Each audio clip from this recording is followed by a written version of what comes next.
Alright. So part 1 tuganiriye ku bijyanye n'imyumvire ya budget. Fake news twabwiye kenshi cyangwa ibintu bidapfuye twabwiye kenshi, twabiganiriyeho, twaganiriye ku mpamvu zidakora, abantu badakora budget n'impamvu zigomba gutuma dukora budget.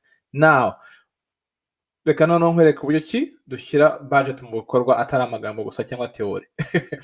Ni ukuvuga ngo ibi bintu bine hano nibyo bintu byangombwa ugomba guheraho buri kwezi iyo urimo gukora budget. Uyu munsi turi ku itariki 2 ndibaza, ejo nijoro Sunday night nibwo twakoze budget yacu na madamu. So buri gihe every single time duhera ku bintu bine. Icya mbere ni ibyo gufungura, food, damage icyo kurya. Very simple. Icya kabiri ni utilities.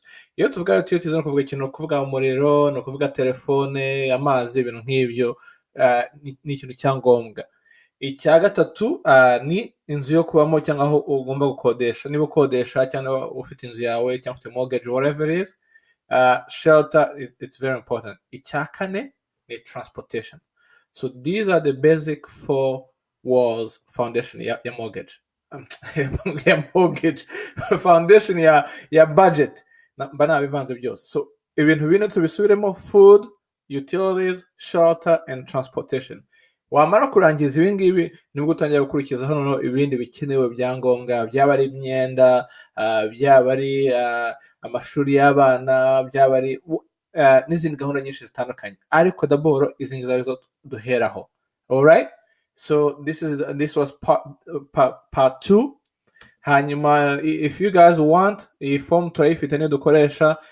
Send us an email or just send us a quick text, hanyuma tugere gute tubahe iyi form tuboherereze niba mushaka kuyikoresha. This is what we use. Urabona ko ifiteho za zindi enye twavugaga, ni house, ni utilities, transportation, clothing na food, byose biriho ahangaha. Anyways, so I will talk to you later. Turaganira umunsi ukurikiyeho, turafatanya no kureba ni gute umuntu ava mu myenda, niyo gahunda ikurikiyeho. So dushonje duhishiwe.